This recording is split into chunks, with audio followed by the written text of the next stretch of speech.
This is hard.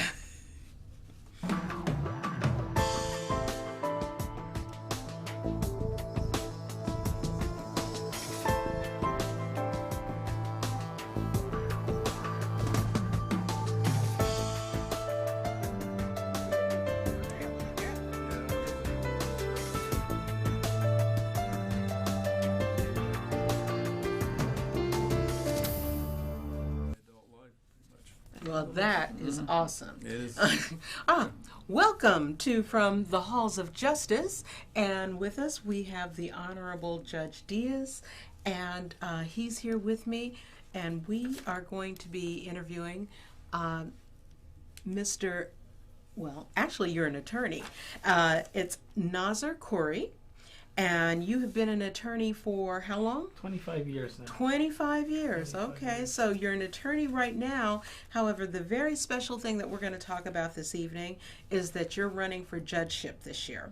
That is correct. So, this is really awesome. And because we have the Honorable Judge Diaz here in the room, it's really powerful. So, we're going to listen, and I'm going to start by asking you, the elections are going to be held on June 7th, 2016. That's correct, with the California primary elections. That's correct. So, do you want to tell me? I have two questions. I'd like to know a little bit about yourself, and also, how did you get on the ballot? I think that'd be an interesting question. I moved to the United States in 1978 from Jordan, and it was a dream coming to the United States. We came from a very poor family, and then education was the way to get us out of poverty, and my parents have always instilled education. Mm-hmm. So not only is it a privilege to be in this country, but I went to high school, the first in my family to graduate from high school, went to university, and to a doctorate level, graduating from law school. And what was the ultimate thing for me was to be able to work for the largest prosecutorial agency in the world, which is the Los Angeles County District Attorney's Office. Wow. And I worked for the District Attorney's Office and became a defense attorney, and now I'm a candidate to become a judge, which is something unheard of, to go on a ballot, in Jordan, just to run for an office. Mm-hmm. So to me, I'm already a winner. I won That's true. because I'm living in the greatest country in the world, and living the true American dream. Now, tell me a little bit about yourself. Which college did you go to, and are you married with children? Sure, absolutely. I went to California State University, Northridge, for my undergrad. Okay. I went to Yay. the University of West Los Angeles School of Law. All right. Yeah, and graduated in 1990. Okay. I am married, and my spouse is Cuban. Okay. Yeah, I have 3 wonderful children. My oldest just finished her first semester at USC, Mm-hmm. and my son, he's in 11th grade, George, Mm-hmm. and he's playing football. And my youngest, Maggie, she's in 9th grade, and I've been blessed. My children are always like straight A students. The first one wants to be a heart surgeon. My son wants to be a lawyer, and the youngest wants to be a pharmacist. Wow. Yeah, Congratulations. We had a you. pharmacist on the show. It Yeah. was, you'd like him. He's Yeah. You're living the American dream. And there's a note, you were coming to the U.S. not speaking English. Believe me, it was a struggle, and like I said, every obstacle that came in, but it was something I did with joy. I took ESL classes. I went to Pacoima Junior High School. It's in the Valley. I went to Polytechnic High School, but it took hard work and perseverance. In this country, I believe if you want something, Mm-hmm. the opportunity is there. Absolutely. If you want it, you can grab it. You can make anything of yourself. And that's why I love this country. Believe me when I tell you this, I love it more than people that live here, because I know and I appreciate the values that this country has. It gives you the freedom to be able to live your life, work, exercise any faith that you wish to exercise, and build a career, build a family, and the sky is the limit. And I met my wife, who's we come from two different worlds, and it's just amazing. She's of Cuban descent. Mm-hmm. I'm Middle Eastern, and I speak Arabic and Spanish and English and multiple languages, a little bit of French, a little bit of Japanese. Mm-hmm. So it's you. Oh, I have to tell you this. Yes. All right. My mother met him, and my mother is a character all in herself. But you were so kind to her and so patient. We were at the courthouse, and like I said, we were taking care of some tickets. I'm totally innocent, and so she was taking care of tickets for my son. With that being said, not only were you kind, when we were leaving the courthouse, my mother said, "That is a good-looking man." I was like, "Mama," and she goes, "Really?" And she goes, "I might be 77, but I can still see that is a good-looking man." So for my mother, Thank you. I appreciate that. I appreciate that. When you and Judge Diaz look similar, the color, very distinguished. Now, you were, let's see, you graduated, you were getting a law degree, and then becoming a deputy district attorney.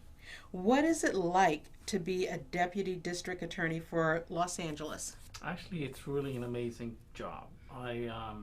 When I started out, my first assignment was in East Los Angeles courthouse, and the judge can tell you it's an amazing courthouse, and it just being a prosecutor, you have to administer justice. When you say East Los Angeles, which one is it? Because each in the county of Los Angeles, there's multiple courthouses. Right. And this particular courthouse that I was assigned to was located in East Los Angeles. It's an unincorporated area of LA County. Okay. There's courthouses downtown. There's courthouses in Van Nuys, in Burbank. So the district attorney's office runs the entire county of Los Angeles, and then they basically man each courthouse, have a number of deputy district attorney for each courthouse to be able to run the cases that come into court.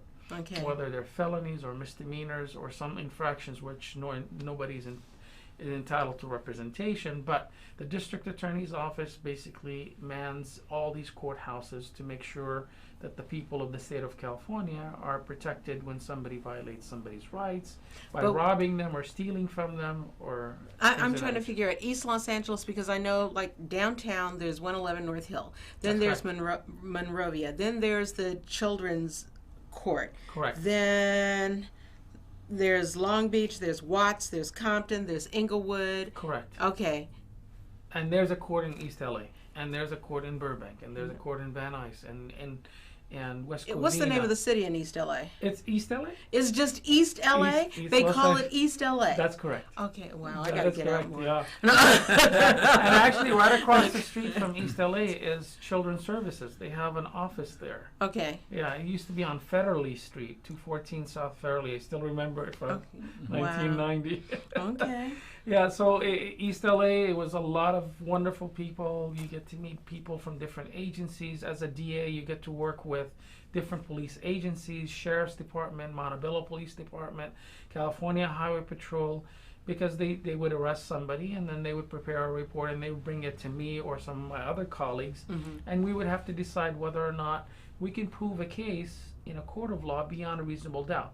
If we can't prove a case beyond a reasonable doubt, we wouldn't even file it. Okay. We'll reject it. We'll say, hey, you need to do further investigation before we can choose to file. And it's very tough. Being a district attorney is very tough, but you get a lot of trial experience. You got to go, advocating for the people of the state of California. How many cases did you have? A lot of cases. It's so many to count. But my very first case when I was a DA, I'd only been a DA for 3 months, and I prosecuted a case that involved 26 defendants. It was a tape piracy case, and all the attorneys together, they had like almost 200 years of experience versus me being in court and having 3 months experience. And so they had investigators. The recording industry has investigators who were retired CIA agents, FBI agents that were working on the case. And it was successful prosecution because they did 2 years of investigation before they brought it to the district attorney's office for filing. So being a DA is gratifying, but I felt like I needed to go on my own to establish my own firm and work as a private attorney. So I decided to leave after 3.5 years of working in the DA's office. Have you already found a challenge? Are you the only person who's filed for a particular seat, or you're not challenging an incumbent? No, it's a vacant seat, Your Honor, and the way it works is that by February 1st, a lot of the judges who are not going to be running again or retiring, they have to basically submit their paperwork. So the second week of February is when I'll know exactly how many vacant seats are available. I'm running for a vacant seat. I never run against an incumbent. And how many other people are seeking those vacant seats as myself. So at that point, we register to go on the ballot. It's a filing fee of almost $1,800 that has to be paid. And basically you select a particular seat that you run for. But the interesting thing is, even though you're selecting a seat, for example, in the Compton courthouse, it's a LA County-wide election. So anybody living in LA County, 11+ million people, can vote for you as a candidate, whether it's myself or other people. And it's going to be a nice turnout because it's the primary elections for the state of California. And during those times you have the judge elections. I'm really excited because I'm meeting so many people that I normally would have never met. And being a prosecutor, and now I'm a defense attorney, which is a completely different hat. Because as a defense attorney, I'm advocating for my client, and a lot of the time when I'll be at home discussing cases, without names, and I would mention in front of my children that all my clients are innocent, they laugh. They go, "Dad, what do you mean?" I go, "The law says, the Constitution." I look it up. The Constitution says they are presumed innocent until proven otherwise. So you see, when I tell you the truth, my clients are all innocent. And I said, on top of that, they're all entitled to a defense. Amen. That's what makes this country so great. If you are accused of committing a crime and you don't have the funds to hire an attorney, the Constitution says we will provide an attorney to defend you, because we want to make sure that nobody's rights are taken away. I mean, that's how much protection we give, and we value individuals. And I think that's the most honorable thing to do. And then, if you can't afford it, the court will appoint you an attorney. But if you can afford it, you can hire the best. And people hire me to represent them. And I always tell them I'm not interested if the client did it or not did it. I never ask, because they're entitled to representation, and that's what I'm there to do, to advocate for them and represent them. So people find it hard to believe, but you need to be there for people, and you need to be there to help them and represent them. And one is fighting for the people of the state, but you're advocating for your client who is a private citizen who is being accused of committing a crime. I've traveled to other countries and observed courts, South America, not South America, El Salvador, Mexico, Cuba, England, and you can see how important it is to do what you're talking about, to preserve the rights of all people. Sure. And because it makes us a better system, but it makes us even a better country. Absolutely. To know that even maybe even the most guilty, if you want to use that phrase, is still entitled to a fair trial, still entitled to protections of the Constitution, and the judge's role is to make sure that Constitution is being upheld. Absolutely. And you're the referee in those situations when a person does that. Absolutely, it's very tough being and the reason now I want to become a judge, it's you have to have the knowledge of the law. I mean, I have 25 years experience. You have to have the ability and the patience to listen. Being a judge is tough. It's not just sitting on a pedestal and just wearing a black robe. It requires a great amount of understanding, a great amount of treating people with respect, a great amount of, as a judge, you're going to make decisions that affect people's lives, that affects people's livelihood, that affects people's money or houses or what have you. So it is a tremendous amount of pressure, but it's a different kind of pressure. You really, because I would volunteer my time as a judge pro tem, meaning I would sit on the bench and I would listen to small claims cases, and I would sit to listen to traffic court cases as well. And it's amazing when you're sitting on the bench, you really truly have to listen to everybody talk, to both sides of who's in front of you and advocating. And you can't take one side or the other. You really have to listen. You have to apply the law, be fair, be concise in what you're doing, because it's a tremendous opportunity, a privilege to be a judge. Well, being a judge is one of the most powerful positions that we have on this earth, in this world. In our society, you're right. It really is. You're It's a powerful right. position, Yeah. and you're right. Yeah. It is, after next to God, you're making decisions. You're making decisions that will affect the rest of someone's life, one way or the other. And in our system, there's a checks and balances. If you as a judge make a wrong decision, there is other courts of appeals that can review you and then tell you, no, you really were wrong or you were correct. But there is some certainty of abuse of process, but overall, we live in a great country where there are systems that are put in place for checks and balances to make sure that when the judge is making that right decision, somebody checks them if they're wrong, and somebody can say, no, you made a mistake here, we're sending it back, we need to correct this. And that happens all the time. People make mistakes, but overall, we have a wonderful system. It needs a lot of tweaking, but it's a great system, and I'm really happy, and I'm looking forward to having that opportunity to sit on the bench. Awesome. Now, you've been in private practice, for over, you said 25 years? Well, actually 22 years, because after I left the DA's office, I've been in private practice for 22 years now. Okay.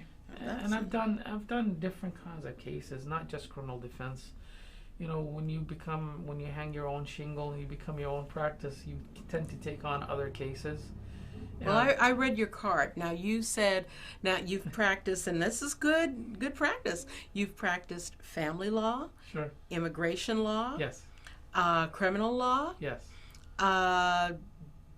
What other types? I remembered those three. Did some bankruptcy work as well. Okay. Sometimes, especially with immigration, it is so gratifying when you help somebody and a family to get their paperwork in order, that they become legal in this country, because they come here because they don't want to be somewhere else. They want to come here to take opportunities and build their homes here, raise their families and their children, because of whatever reason in their home countries. But they come here and they want to do it legally. And when you help them through the system, and it's gratifying when they get their green cards and when they become U.S. citizens, and they're like happy, and you see the joy on their faces that they came to a country that they want to live here, that they want to raise their family. And you're living, if you think about what's going on in the world, we're living in a very, very wonderful country. There's peace. We don't have any problems, and I respect that. And I think helping people is an amazing process, gratifying. But at the same time, you've dealt with so many people over the years. You have the temperament. You've built the right temperament to be able to listen, to guide people, to also know what the law is, what the people's rights are, what the Constitution says, to make a good judge. Now, because you were a criminal defense attorney, and because all of your clients are innocent, Yes. I like that. Okay, then how is it different from being a prosecutor? Well, like I said, being a prosecutor, all the prosecutor cares about, okay, did this particular individual break the law? Did he violate the law? Did he abuse somebody's rights or violate somebody's rights? And the prosecutor is going to look and see the law. Every law has certain elements within it. And the prosecutor looks at it, okay, did this person really shoot this person? Did this person assault this individual? And can I prove this in court? Do I have witnesses? Do I have people that can come to court to testify to support my case against this individual? Mm-hmm. But on the other side, as a defense attorney, now I would look and see if there's any violations of my client's rights. Did the police violate my client's civil rights? Did they violate his rights by not, giving him the proper admonitions before they interrogated him? Because there are certain guidelines within the law in which the individual has to be given certain rights. Mm-hmm. If they violated those rights, some of the evidence can be excluded based on technicalities. By violating a certain, constitutional right, the defendant has a right to say to the court, Your Honor, I believe my client's rights were violated and I wish to have this evidence excluded. And then the judge at this point will have to evaluate and look at it with, like a microscope to see were there constitutional rights violations, was the person's rights violated, whether his Miranda rights were not given, was he in custody, was he not in custody, and the judge now has to make that determination. Because the DA will say, no, Your Honor, I want this done. And the defense attorney says, no, Your Honor, you should let my client go. But then the hard job comes to, Judge Diaz, and he's going to make that right call. Mm-hmm. And he reviews the law, and he makes the decision within the parameters of the law. You cannot let other things influence your decision. Can I ask for leniency? Sure, of course. Oh, okay. Absolutely. And that's part of his job as as an advocate for my client, I would ask the judge to take leniency, and I would give the judge reasons as to why he should let my client off easy or give him less time, and you have to be prepared for that. Mm. But there are not that I did anything wrong. I was just talking. Yeah. But there are statutory laws mm-hmm. in which the judge has no discretion in what the outcome is going to be. Mm. The voters basically, and they enacted this 3-strike law. There have been exceptions to that, whereas the judge can go back and say, okay, if the person had 2 prior strikes, I can go back and strike those strikes for purposes of sentencing mm-hmm. to give the person a less sentence. Mm-hmm. But usually the law says that if you've had 2 prior strikes and you are convicted of a 3rd strike, you're going to be going to prison for 25 years to life. And there have been appeals and other cases where they went up to the Supreme Court and they've carved out basically exceptions. That's good. Sure. That's very good, and especially from a community of black people, as far as I'm concerned. If you go to a black church or a congregation or in the community, and if you pick at least 10 black men, I would say at least out of those 10 black men, probably 7 of them have been to jail for one reason or another. You're probably right. And justice is supposed to be blind. I mean, if you truly look mm-hmm. at the statute of justice, she's got, a veil covering her eyes. And that's what the law should be. Should not look at the individual based on their race, based on their color, based on their religion, based on their religious beliefs. And it's supposed to treat everyone equally. Mm-hmm. And unfortunately, human beings do abuse the law. In every profession, whether attorneys, lawyers, judges, police officers, there's said to be some abuse, but the system always has checks and balances in it. Mm-hmm. People that can go back and review these things, and people can go back and make the adjustments. But overall, we really do have a wonderful system. Well, I do agree with you, and which is why I love what I do for a living. I really do, and I admire our judges, and I respect them. I'm just really honored, and I think that what you're doing is admirable, and I think that I could just tell you are a really gracious human being. Thank you. And long story short, when I was coming up, and I was 15 years old, and I've had a good life. I've been a happy girl, and we were sitting where I grew up. There were not a lot of black people, and there was a mixed black gentleman that was sitting next to me, a young white boy, and then myself. And we were outside sitting on the fence, and a police car drove by, and the young white boy shouted out, I don't know if it was pig or something. It's, rude. And we were sitting there going like, what? And then the officer backed his police car up, and he got out of the car and he came over and he started reprimanding the black boy. And what I'll never forget is that I remember sitting there going, why aren't you saying something? Why don't you tell him that dude did it? What? But he didn't say anything. We all listened to the officer, and after he finished, and then he drove off and left. So there, no harm, no foul. Sure. But I found it very interesting that he never even thought that it was the little white boy that said it. He immediately went to the black guy and started talking to him. And I was just totally, thank God he didn't think it was me, but I also was thinking the entire time, son, why didn't you speak up and rat out your friend? I mean, because this is just terrible.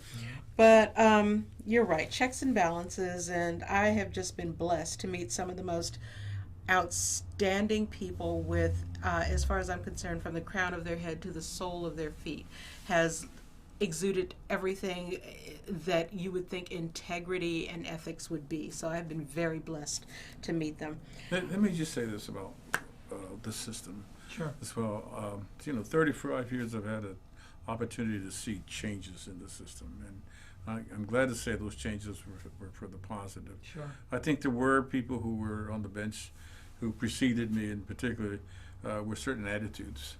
And there's no question that justice was being administered based on those attitudes. Sure. But over the years, appointments made by both Democrat and Republican governors have brought in a new group of attorneys, Sure. people with changing attitudes, more reflective of the changes that were going on in our country. And I'm glad to say that, because Sure. I'm part of that. And when I first was on the bench, it was very troubling for me to know that those attitudes were existing. Sure. But all the new people coming in, it's different. You just don't see it like it was in those Los days. Angeles being the melting pot of the world, Mm-hmm. you need a lot of more judges on the bench who are minority backgrounds. Yes. Being Middle Eastern, being Asians. Well, that gives at least a Hispanics. perception that it's balanced. Sure. There's diversity, but the reality is that no matter who you are, if you come on the bench, can you be fair? That's right. That's a word that isn't spoken enough about. And we follow the law. We do all these things. But are we fair?